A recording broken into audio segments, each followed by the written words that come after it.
Let me talk at ya. Welcome one and all to Not Just A Guy, the show about, by, and for struggling storytellers. I'm your host, not just a guy, the guy, Garrett Brioni, shown by my not just a co-host, the co-host, Emily Cunningham. It's me. I'm back again. And we sound crisp and clean. Nice. Finally. Sounds as crisp as my Dr. Pepper. Dr. Pepper. Zero. Yeah. Sorry, Sponsor I was us. like, yeah, it's the Jurassic World version. Jurassic World Rebirth in theaters July. It doesn't say. It just is only in theaters. It's July 7th. I think either 16th or 17th. Because Superman comes out the week before. Why would you put only in theaters on the can but not put the day it comes out? That's kind of crazy. Because then it becomes dated. I don't know. Yeah. I don't know. It's got a Folks, we finally have new mics. I mean, my other mics are great. Shout out Fafine. I'm not sponsored. I just really like them. I think that's how you pronounce it. I always say Fafine. I say Fafine or Fayai9. Fayai9. Exactly. Yeah, so we have little TikToker mics. You can't see that because there's no video because you have to earn it. Yeah. If you want video, you have to earn it. It's just much easier to not do video. So we're just not doing video. We're both dapperly dressed to the nines, and you'll just have to take our word for it. Yeah, it was a very odd weather day today, and it rained, and it made my hair all frizzy. It's monsoon season, my apparently. My hair's all frizzy now, so. Which I didn't think was like a big thing in California. Mongoose? No, monsoon. Like Ricky Tikki Tavi? You ever watch Ricky Tikki Tavi? I think so. Or he's like a little like mongoose guy, or he's like a little ferret guy, and he like kills snakes. Well, a mongoose is different than a ferret. Well, he's one of them. I don't remember. I think he's a mongoose. People, let me know if I'm wrong. I don't know. It was Ricky Tikki Tavi. He was like a little mongoose. He fought snakes. He's a little guy. I'll take your word for it. Yeah, I watched that with my grandparents all the time. They had a VHS of it. It was a Ricky Tikki Tavi. It was like a kid's thing? I guess. I mean, it was animated. Oh. He was a little, like a mongoose or something like that. He fought snakes. I think you just like to say the word mongoose. I mean, I like it. It's fun, but he's a mongoose. He fought snakes. Or maybe he was a mongoose, but he fought snakes. That part's right. I'm pretty sure mongooses? Mongoose?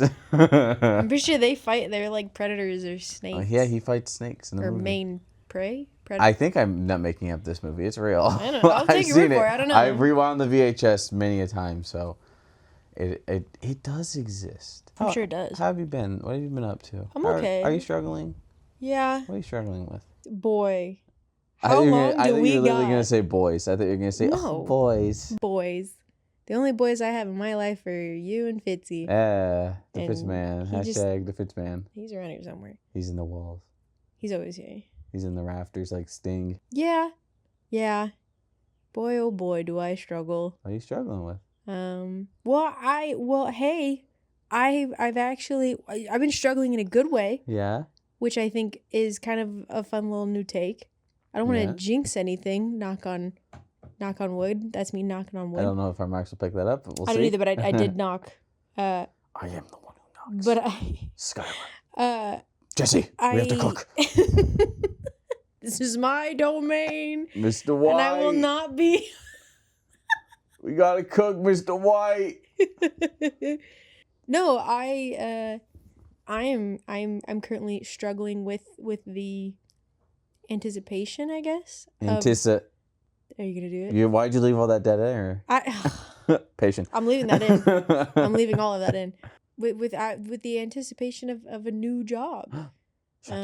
Yeah, and I actually will get to be labeled officially as a video editor. Hey. Which is hopefully. Excuse me, you edited the video for this podcast. Okay, but in a I don't want to say professional because I mean that's arguably We're pretty professional right here. But I mean, look at my frizzy hair. in a corporate setting. Yeah. So it seemed promising. Mm-hmm. It seems, I don't want to say seemed. It seems promising. I'm excited. Yeah. And I hope it goes in the right direction. I find out later this week whether or not it is me who takes throne. So you will be the one who knocks. Yeah. Skylar. Yeah. Mr. White. Mr. White. But yeah, no, that's a fun struggle I have. Yeah. But in the meantime, I am still struggling with the current outlook of being a freelancer, which has been really annoying. I'm feeling helpful at the very least in aspects, which is nice. And I'll never be upset about not having, or I'll never be upset about having a paycheck. Yeah. But yeah, but it's been, I don't know. It's been weird. Yeah. Because this has been like a 2-week long, Pretty 3-week much, long yeah. process now. What it feels like. Because Yeah. it was like, no, it's been 3 weeks. Yeah. Because I just realized it was like, I like started this process just before my bridal shower happened. So it's been like a good minute. Yeah. So hopefully it's like coming up on a month, which is crazy. So hopefully it Well, I'm sure it's all gonna pan out. He's gotta. yeah. You know. I'm just not a very patient person. Oh man, no. Yeah, no. That's something we're hoping for, to keep food in our little boy's belly and keep a roof over his head. To donate to the Fitzy Boy Gerald Fund. Yes, thank you for sharing that. I know you've also been struggling with voice acting. You didn't want to talk about it on the show. You didn't want to talk about it. You've been working on Crusades of the Nexus stuff. It's hard. I'm cashing in every favor that anyone has ever offered. Is it a favor if you're, I was going to say threatening to marry, but that's not. Yeah. That's not what I meant. Not he's threatened to marry me, guys. It's over. No, I don't think they're considered favors if somebody that you're planning to marry is also in your same field, and also you just kind of have like an unlimited favors card. I mean, I'm never gonna say no to helping you create stuff. yeah, but that's dumb. if you don't enjoy voice acting, you might. Yeah, I mean, Have you enjoyed it? It's definitely weird. Because you went to film school with the idea of being an actor. I did. And now it's weird to me. Well, to be fair, I went with the intention of being an actor, but that was also before a global pandemic happened and forced everybody to be recluses. Mm-hmm. And some people recovered from that, and much like myself, some people didn't. Yeah.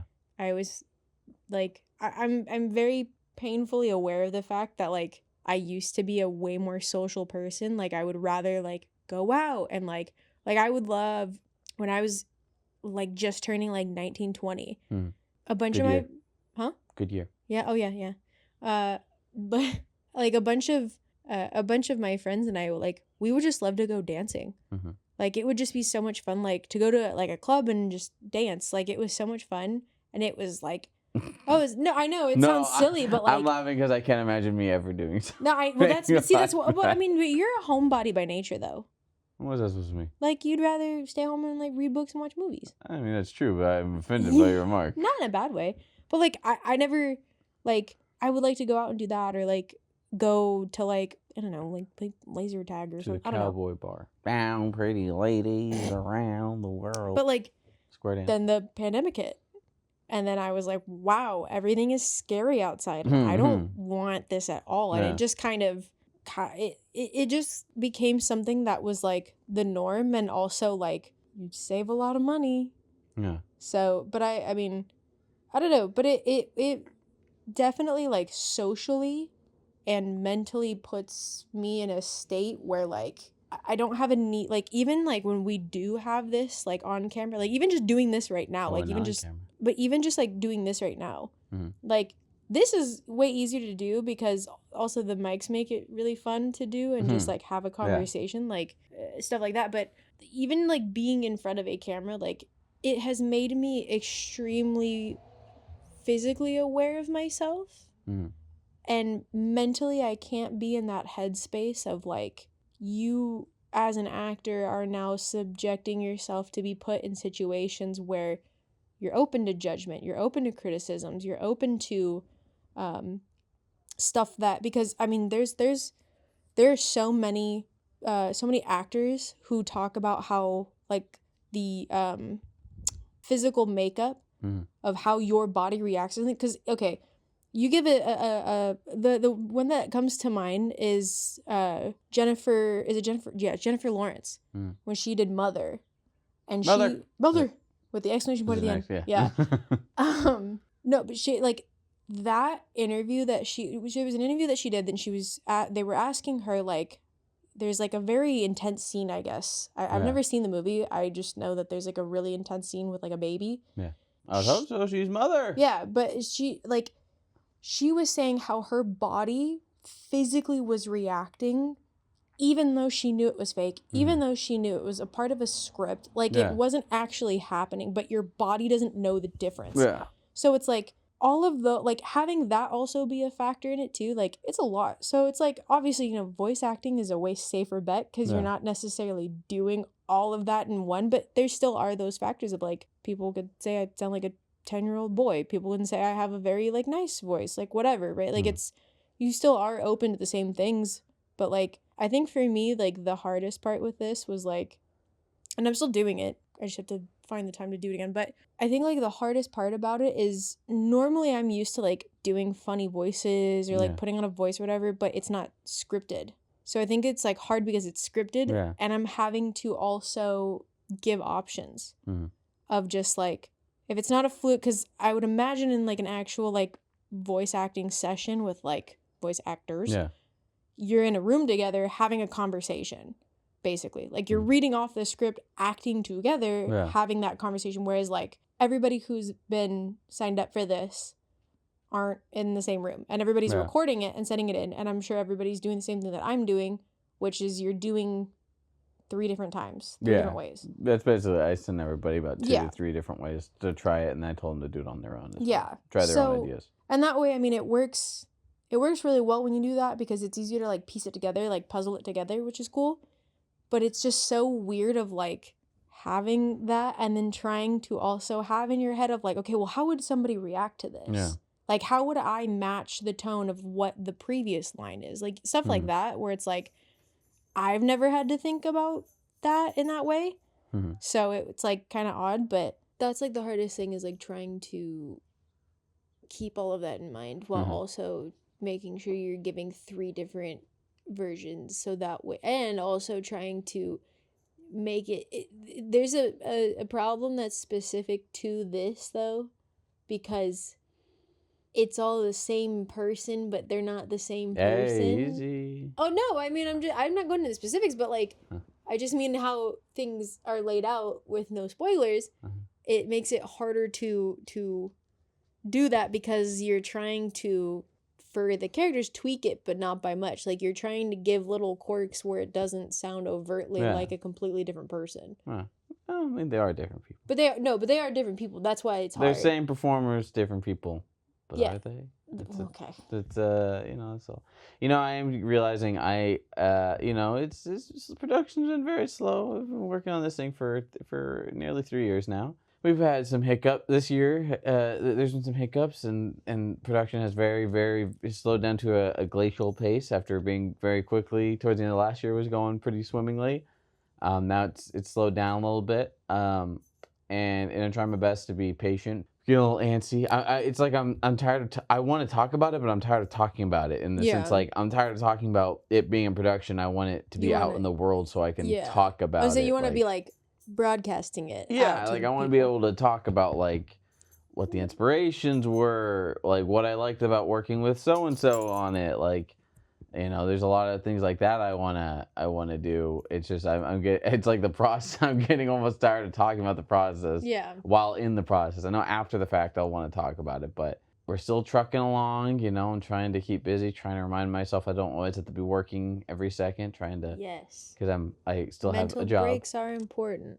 Today I thought I was gonna write or something like that this morning, and I didn't. I just ended up watching movies, and that was good for my mind. It's good for the soul, honestly. Oh, it's me. It's because it is, you know, I've talked about it 100 times on the show. It is hard to, you know, you feel like if you aren't always working, then you're not doing anything to further that part of your career and life. Like, for me, that's how I keep seeing people I know working on stuff, people that I'm familiar with, or people, you know, speaking with my friend of the show, Julian, who's probably watching or listening to this while he's cleaning his apartment, so that just made him jump because he heard his name. You know, he knows like, we talk all the time about people that we know getting opportunities, and, you know, which is great for them. You know, we still respect the heck out of those people and we're excited for their project. It's just, you know, how we both have at times felt like, are we doing enough? And having to remind ourselves, like, well, you can't always be doing something all the time. As, you know, we talk about that a lot at work and stuff like that, which, you know, that's been my main thing, is just, like, I feel like the last few weeks I haven't really done a lot creatively. I mean, I think about projects all the time. I'm watching a lot of the movies I'm watching right now are curated to a project I'm working on that I've been working on for a while. It's something I much more planned as a feature. And then I was like, well, maybe I'll make an audio drama version of it that I can kind of use as like a, my friend of the show, the Podfather, Jonathan London, he, talked about, when I had him in transmedia, talked about kind of like making something that you can have in one medium to try and kind of pitch it in a different one. Not necessarily, I always get worried about stuff like that because there are people in the comic book industry that do that a lot, and it kind of cheeses me off because they're just using the medium of... Cheeses me off. Because they just use the medium of comic books because they see other people get comic books adapted. So they're just cashing it. They don't care about the medium. They're just using the medium as a vessel. As a stepping stone. Yeah, they're using it as like an extended trailer. Like they're just creating an IP in the hopes that a studio will pick it up because they always wanted to make a movie. Like they didn't ever care about making a comic. And for me, I'm like, well, if I'm going to make it as an audio drama while still wanting to make it as a feature one day, I have to embrace what I can do with it as an audio drama. Because if it's a movie, it would probably be like a 2.5 hour, epic, similar to something like Heat. It'd be like that. But I'm like, well, if I'm making it as an audio drama, it has to work as an episodic story. It has to have, each episode has to feel like it has a beginning, middle, and end. And it's not just, I took a story and stretched it out over 6 episodes or however many episodes it ends up being. But I've been doing that. That's, I've been thinking about that a lot. But mainly still thinking about Crusades of the Nexus stuff. I've been writing stuff for it, but I'm not to brag, but I'm so far ahead on it that it's like. I mean, that's good though. I mean, it is, and I'm happy to be ahead on it. But I'm just, I started writing something related to it, and I've just avoided it. And I don't know if it's just because I'm trying to get production done on season 1 so much because it was already supposed to be wrapped, the principal cast was supposed to be wrapped, and then it was just going to be filling in minor roles, single scene roles, things like that. And it has not gotten to that stage yet, and I want it to, so we can start getting, I want you to be able to get it into the edit, start making rough cuts that we can give to Steven, so Steven can start working on music, because we want to get this thing up and going, because it's kind of all I got right now. It's my creative buoy, it's my thing. But Fitzy has stormed out of the studio. He's distraught. Yeah, it's just, we're trying, because I'm tired of that I keep waving the flag of, it's coming, because I want to get my art out into the world again, but good things take time. That's true. Good things take time, and amazing things take even more time. That's true. So that's why it's, I really do think, because life is life, with all of that, and then it just being like 3 years, like most people I'm sure make things and it takes way longer. So like, not only have you already made such progress in 3 years despite life being life and it happening, you're also ahead on it too, which is like insane. That's true. So it's like I for context, Campbell's pretty ahead. Well, yeah, but Campbell's already recording season 2. Yeah. Campbell's way ahead. Yeah. I will talk once stuff starts coming out. I will begrudgingly have Campbell back on, but there's a lot of stuff as far as talking about production and talking about like the stories themselves, which this show mostly is always about like the storytellers themselves. But we will shed light on the stories, and I'm not going to give everything away. I'm not gonna dive into the themes. That's for the listeners to do. The people that listen to the audio drama, that's their job, not mine. But I will talk about stuff, and a lot of that is like how that someone who I will heavily spotlight is Campbell, because he does a lot. He's done a lot, and he has brought out a lot, and I hate giving him credit. It pains me. No, but I mean that. No, yeah. But no, I mean, I've been telling you that you're so ahead that you can't really like. I don't want you to beat yourself up because you're so ahead of it. When the days that you feel like, oh, I should be doing this or I should be writing, it's like, should you be? Because you're like really ahead. I'm almost ahead. I have. You're pretty ahead. We haven't even started editing. I am a season ahead, but that's what I'm saying. So, I started something that I need to finish, so I will stay ahead. But I mean in the sense of like, you can't possibly be behind when it's not like there's a dead set time frame, and it's not like this is being like hard submitted somewhere where you have to have it like on a mark, you know what I mean? So like I get worried about, you know. well, yeah, I mean, you I don't want want it to people fall by the wayside either. Yeah, and I want I just don't want to get lost in the shuffle. It's like I want it out there so it's I can start getting my name, but not just my name, but my whole team's name. You know, this is a bachelor class production. That's you know, my baby. That's my thing. But I also am hoping it will segue into something else that I'm working on with Chris and Campbell. That were very, very, very, very early days. Although that is another thing I haven't really talked about is, you know, or I guess maybe I did talk a little bit about doing storyboard. I did. I talked about doing storyboards, but that's something that, you know, I want these, you know, while bachelor class is my thing, it's my imprint, it's whatever. I want it to be simpatico with this thing that I'm building with them, and so it's like I kind of want the, you know, these things to be coming out at similar times or within the same year or something like that, to really kind of start putting our names out there, as Chris Hall, Campbell Russell Troutman, are both involved with Crusades and the Nexus in varying ways and things like that. Right. But I just always get worried about, I talk about this, I get worried about being lost in the shuffle or being lost to time, and it's just like, you know, I talk with Julian about this all the time. Folks, it's good to have people that are in the same field with you who understand the same things, and especially for Julian and I, we both come from the 559, as we say, and just, you know, that we have had so many similar situations where it just feels like if I had just said yes to this one thing, or if I had taken someone up on this one offer, would I be farther ahead of my career? Right. But then that also kind of goes into like, what do you miss out on?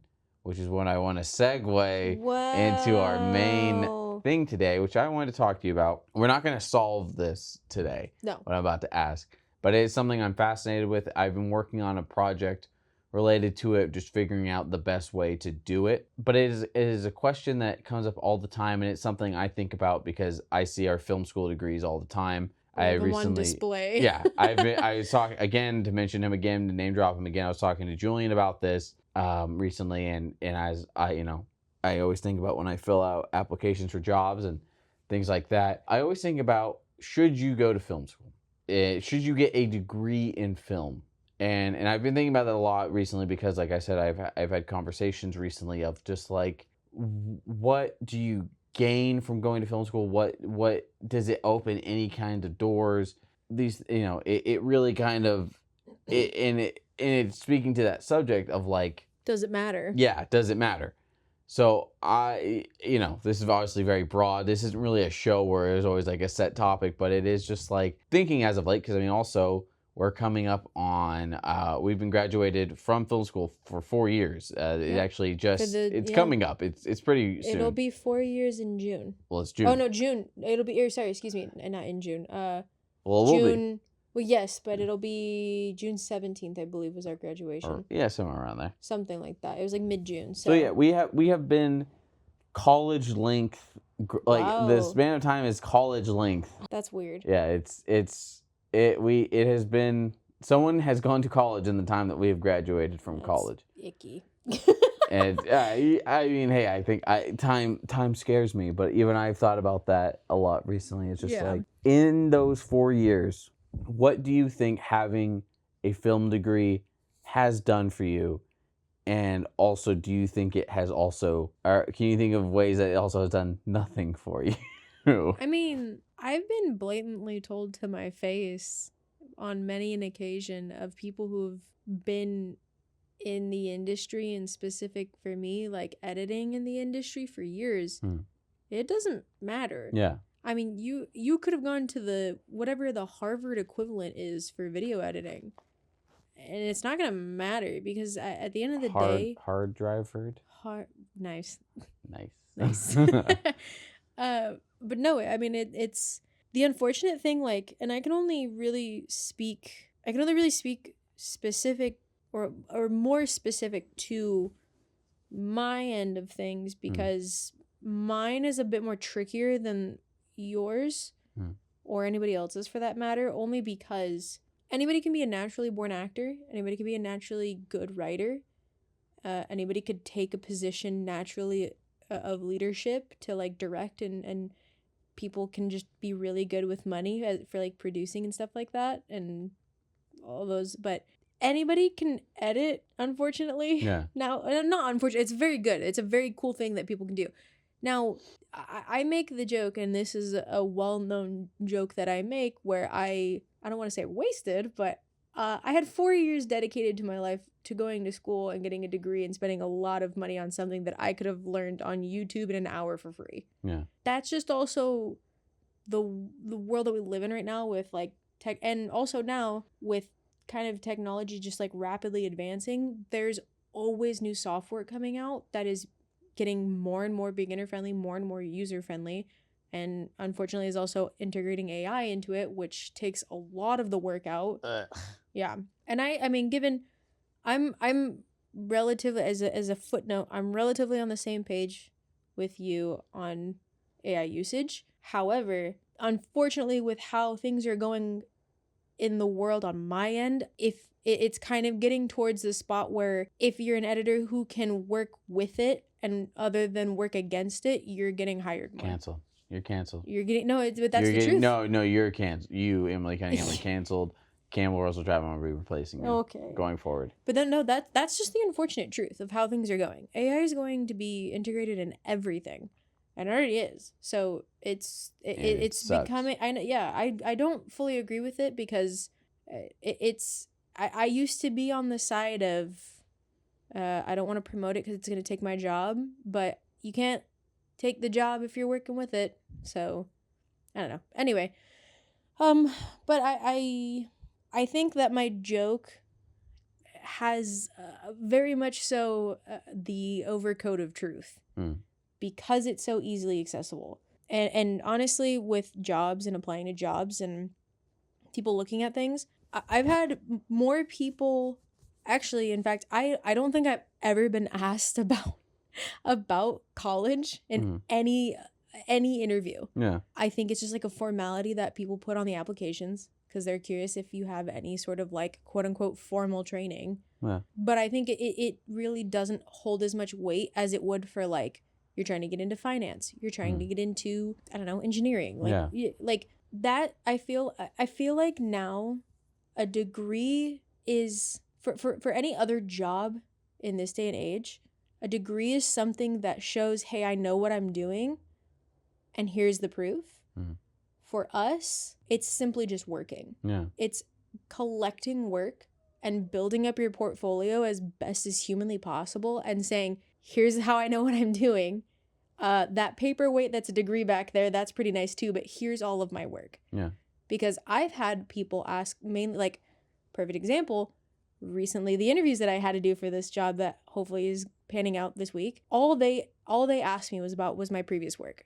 And all they asked me about was how I handle things client side. Whereas like, how do I talk to people in terms of like getting notes, asking what they want in the cut? Like what, like, do I have social skills essentially? They didn't ask me one thing about being in college. They did not ask me once, oh, what was your college experience like? Yeah. Oh, what classes did you take? Nothing. So I feel like now the narrative is changed with that though, for if somebody wanted to go into film school now compared to when we went just starting out. Because I feel like when we first got in, the big selling point was, well, you're networking. Yeah. These are people that you're going to work with later on. So like, remember who you know and who you have classes with and be nice to everybody and be friends with everybody and work on as much as you can. Because these are going to be your pals in arms when you're out in the industry. My lord, I know. Everybody and their mother is driving down the street. I Holy know. crud. Once again, our situation was a bit different because of a global pandemic. That's not to say that we didn't get at least a good solid 3.5 years, 2.5, 3.5, I don't know. But I don't think that we got the fairest advantage in terms of people cashing in on connections and vice versa. And I'm trying to speak very plainly. It's just tough. It's tough and it's very sad, but you do what you can, and that's why I'm very happy that you are doing what you're doing. reaching out to the connections that you know, Mm. because I think it's super important to have those connections, but also make sure that those connections are solid, because you could know a billion people from college, Yeah. but there's only like the 5 people who would actually like come and do your stuff. Yeah. You know, so it's like it's give or take. It's give or take. It depends on what you're trying to get out of it, I guess, at this point. Mm-hmm. For me, I'm still at a coin toss even 4 years later. Mm-hmm. So that's me. Yeah, I get what you're saying. You know, I mean, it goes without saying, like, that networking is like the main selling point, and like, you know, I'm just gonna get it out of the way because I just don't think there's much interesting. There's not much interesting, but it's not that fun, not that interesting of a conversation. Yes, I met you at film school. I met London. True. I met a lot of my best friends, like people I consider good friends there. People that will be at my wedding. People that will work and stuff on Like that's up. Like yes, let me get that off the table. But like you can obviously do that anywhere. Well, but I wouldn't have met you guys. Well, yes. Like I'm getting that off the table because like obviously that's one of the That's like an invaluable thing that film school gave me. Correct. Like that's something I can't quantify or put any I can't put a value on that because it's invaluable. Yes. That stuff like taking that aside because obviously you know. I met you that's there. Like an unspoken. Yeah. You know, I met London. That's like obvious, and like so but that's related to networking. Like that is a selling point. Obviously, that's the main reason I would say you should go to film school if you ever were thinking about that, or if you know somebody who's ever thinking about that. It's the networking. It's the quote unquote connections. Right. Whether you actually make any or not. But I think about more so like. You know, I was a kid that came from a small town. Like for me, I mean, I was always going to go to some sort of college. Like I always knew I was going to go to I wasn't going to stay in my hometown of Porterville, California. Right. I always knew I was going to go to a college. I had a different college I was supposed to go to, and when those plans fell through, that's how I eventually came to Columbia College Hollywood, which doesn't exist anymore. It's under a different name.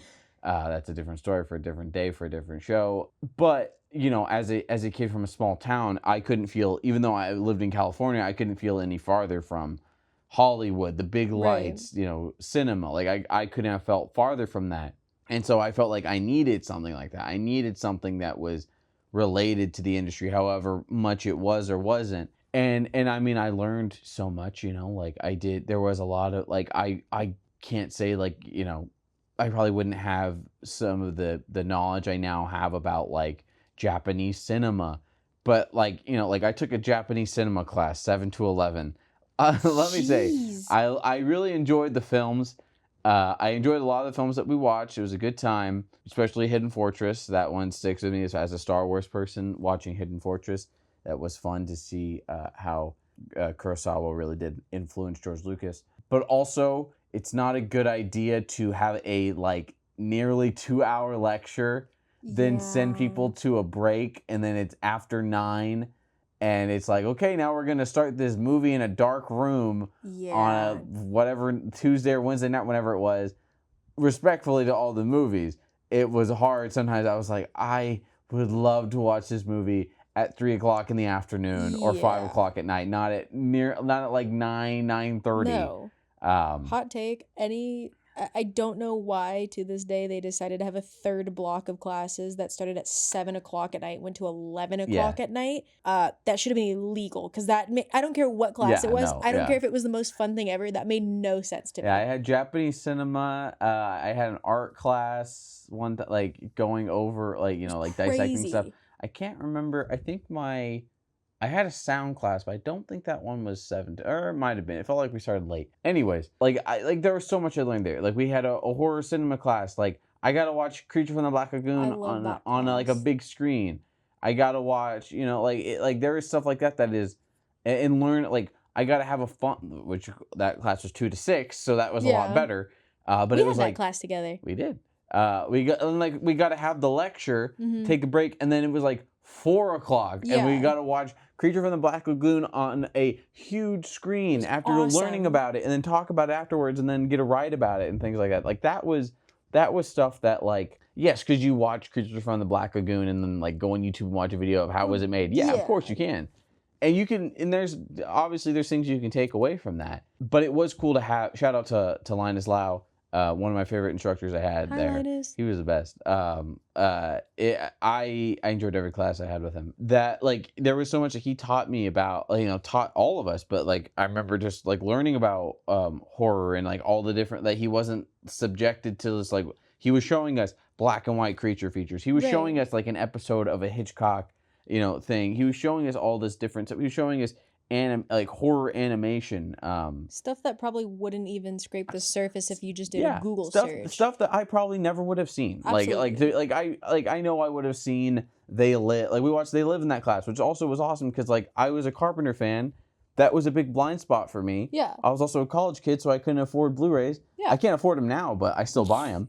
On sale. Shout out Barnes and Noble for those sales. Probably going to be going and picking up High Noon pretty soon. Like, that was stuff that was like incredible. It's like, yeah, I could have watched They Live on like a DVD and then watch the special features, which would have been great, which I probably still will do. I have the Blu-ray. I'll probably do that one day. But it's still not the same. But it's cool to have a lecture before, talk about like what to keep an eye out as far as themes, watch it on a big screen and then talk about it afterwards. Right.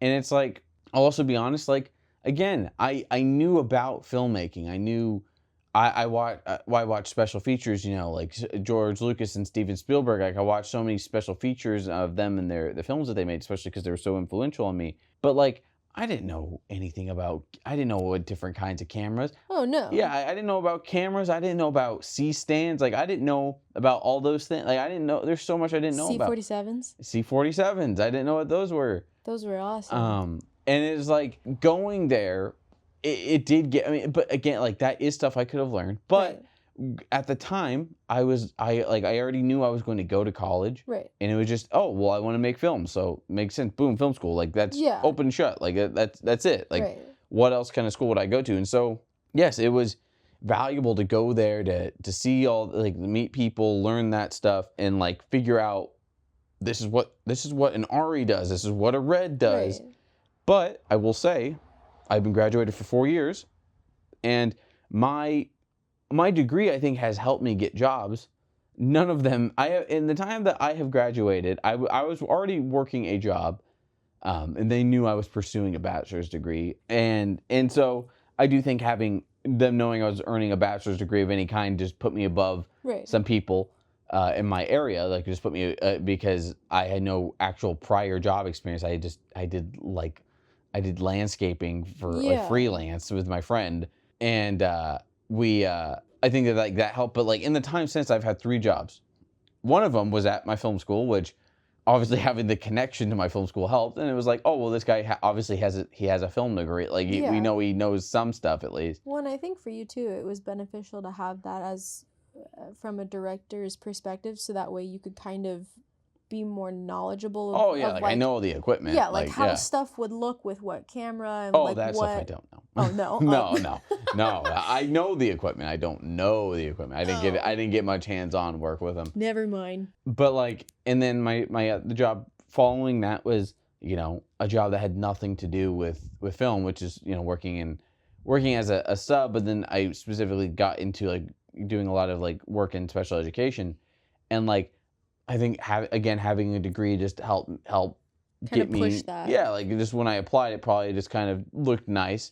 And then like my current job, again, having a degree just shows a certain amount of like, not knowledge, but just like that I've done stuff, that I have more experience than just like jobs. Like, you have a drive.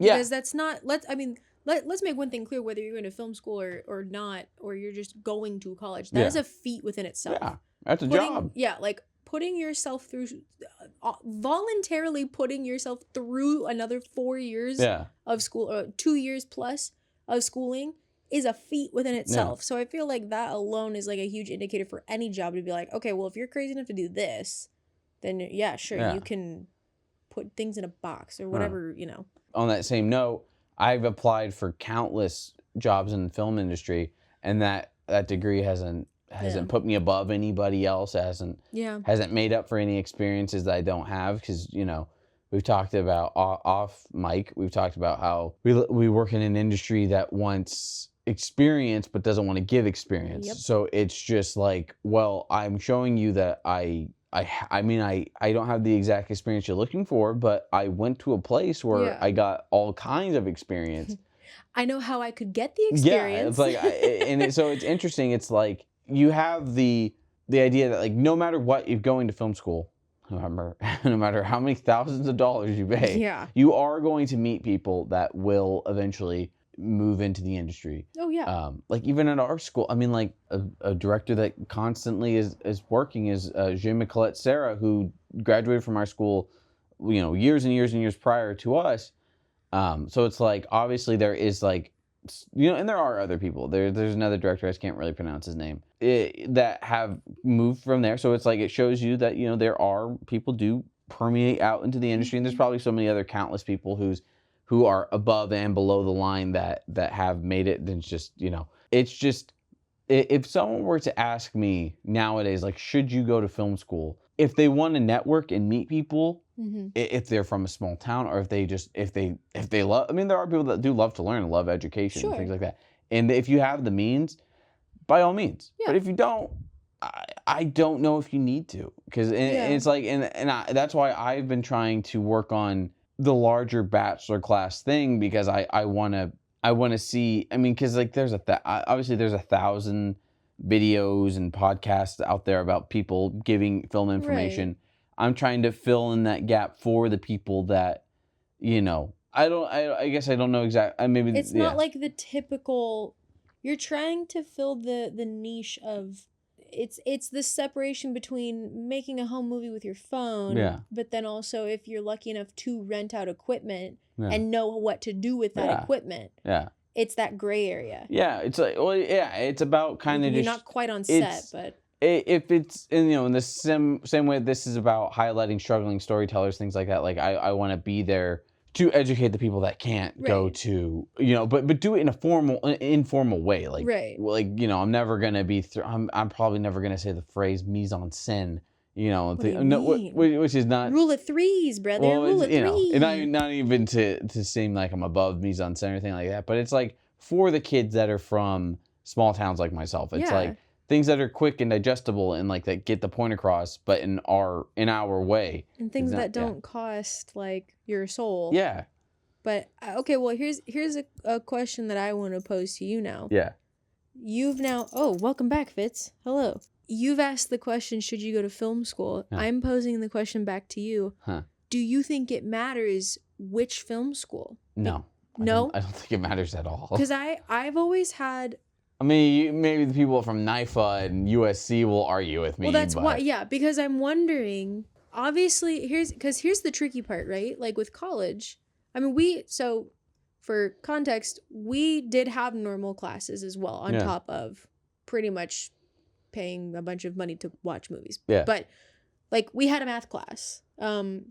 I didn't have a math class. You're smarter than I am. That's I didn't have to take an English class or a math class. I didn't have to take it. I tested out of English, but I didn't test out of math.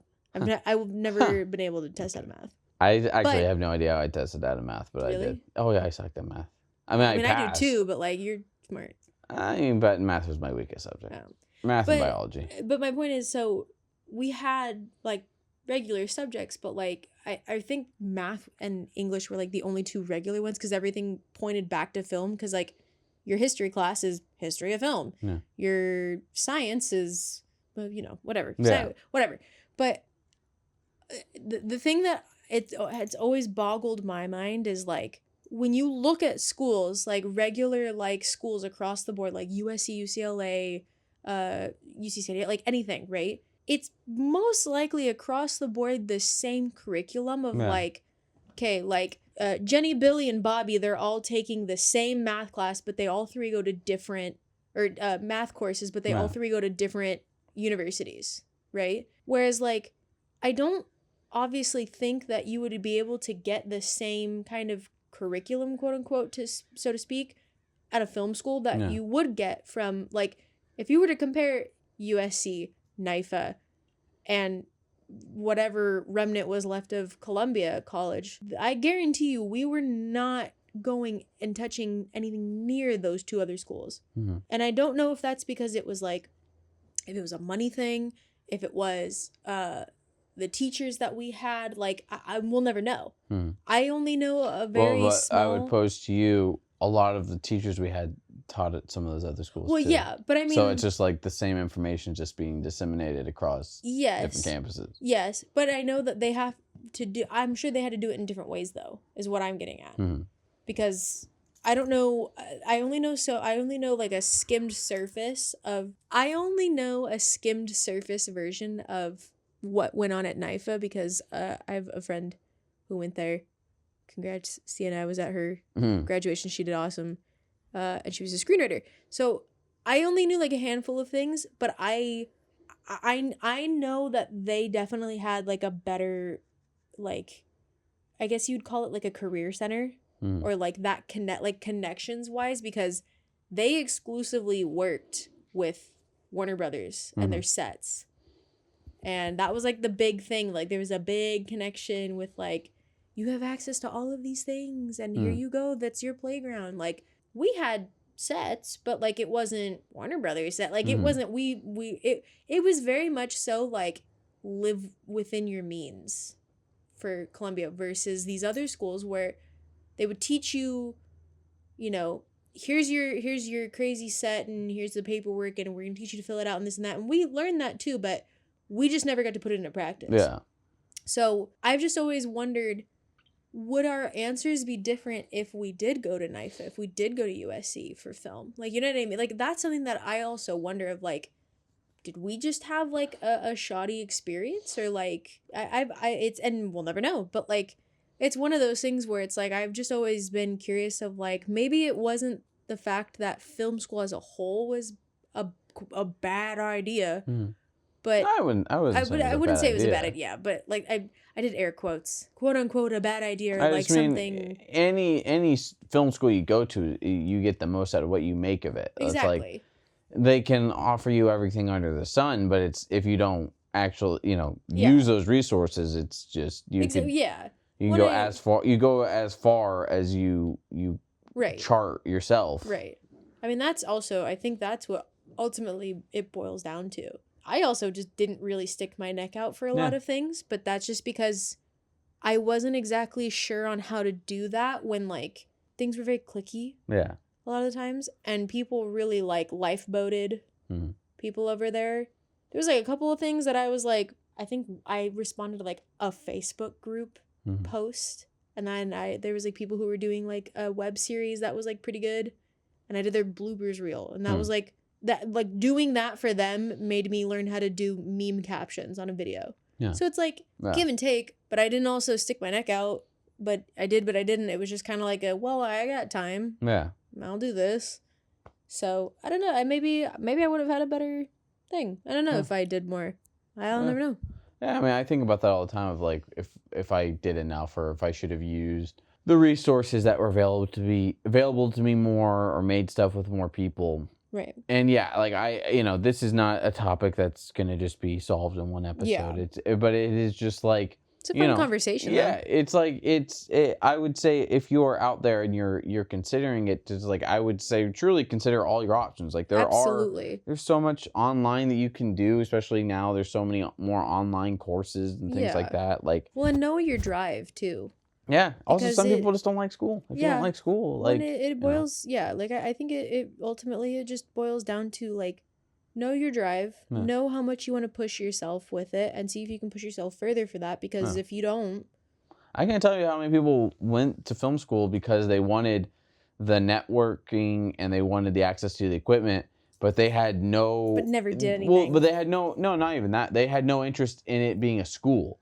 Like they just thought, like, it's just a place where I show up, I meet people, and I shoot stuff. It's like, but it's like also it's a film school, but it's school. Like you have to do school stuff, and so people thought it was like a glorified facility. Well, yeah, like there's so many people that didn't want to do assignments and like ditched classes, and it's like okay, like whether you think you need it or not, one, you're paying for this, and two, it's school. Like you signed up for school. Like you don't just because it's film school, you don't just show up, play with a camera for a little bit, make a short film, and like that's how you get your degree. Like that's not what it is. It's like you still have to show that you have learned stuff, that you have have some level of maybe not mastery, but like you have learned stuff and you can apply it to things. Like it's not like it was interesting to see so many people that were like so like surprised or so disgusted at like, I have to do assignments and like how many people would talk about that. I think the kids who had that mindset though definitely came into it with the mindset of like, the way that I would explain it to people to like try to make it make sense, it was a glorified trade school to them. It wasn't a college. It was like, I'm coming in here to do hands-on work and then that's it. They acted like it was like a workshop or exactly. Or like at the end of a semester it would be like, and here's your job at Paramount, or like it's like so many people kind of, and this isn't to bash anybody, but it's like at the end of the day it's like, you signed up for school. Like it is school. Like yes, we are adults now. Like there are people that were there were people that were in their 30s, 40s, like all that. Oh yeah. But it's very diverse. And like there were so many other people that were that I know and I respected, and they did so many different film projects. They were all about that, but it was like at the same time they would neglect the school part, and it's like it does. You still have to do that. So it's like that's another thing. It's like if you don't like school, probably don't go to film school. Just like that is the type of person who I will tell, don't go to film school if you don't want more school. If you're not a school person, the internet is there for you. Absolutely, there's so many YouTube videos you can watch. That's when you turn to the internet. Get a masterclass subscription. Literally. Like watch people on you read a bunch of articles. Like get books. Put like $2,000 on your credit card to pay for a masterclass subscription and stuff like that. Don't get whole ass that is definitively a type of person I would tell, if you have no interest in school, do not go to film school. Well, and the people I feel like too, the people who didn't do the school aspect of things also were those people who probably were not school people. Those were also probably the same people who were like, this sucks and I don't want to go. And it's like, it's always been like, for me, it's been a 50-50 of the people who you could tell like wouldn't show up for classes. I'm like, your parents made you go to college. Like you're not here because you want to be here. You went here because you thought this was going to be the easiest way out of saying you had to go to school. Exactly. So, but don't do it if you're not into it. If you don't like, if you do not like school, it is, Save yourself the migraine. If you want the connections, if you want to network, if you want to get your hands on equipment, or if it's like you have a passing interest in film, something about it excites you, and like, this is something I would like to do, I have the resources to do it, then yes, go do it. Like learn, like you will learn. Free. There is like plenty of stuff you'll learn and things like it. Like there's films that you'll see that could be the things that like fully inspire you. Like, like there's so many films that I saw there that like, that I maybe never would have thought of, or never would have given a chance, or Oh, and there's even even better too, it's like you can have your whole demeanor and reality flipped. But take it from me. I thought I was gonna be a actor big person lady, and that didn't happen because I did the thing, and it was just, that's how it is. So if you're an adventurous little scamp, go for it.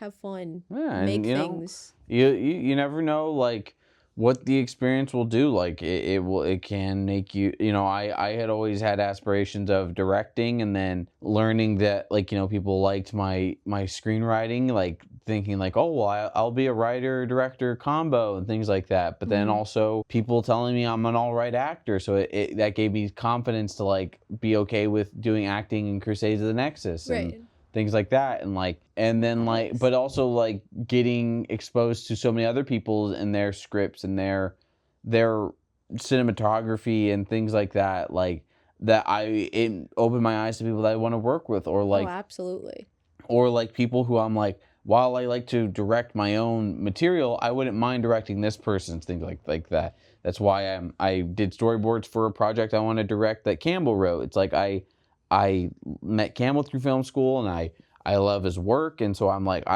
while I would like to be the generator of my own material, I wouldn't mind directing that one for him, and things like that. Put your hand in some different pots. Yeah, exactly. Some different cookie jars. See what kind of cookie you get. Exactly. See what kind of cookie you get. That's the moral of today's. I was trying to wrap up. That's the moral of today's episode.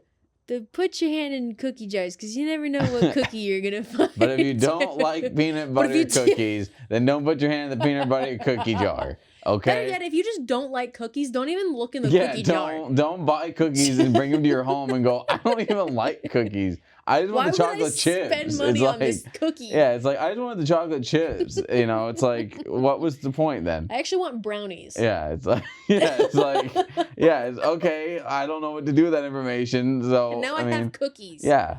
And a degree. Yeah. That's going to do it for this edition of Not Just A Guy.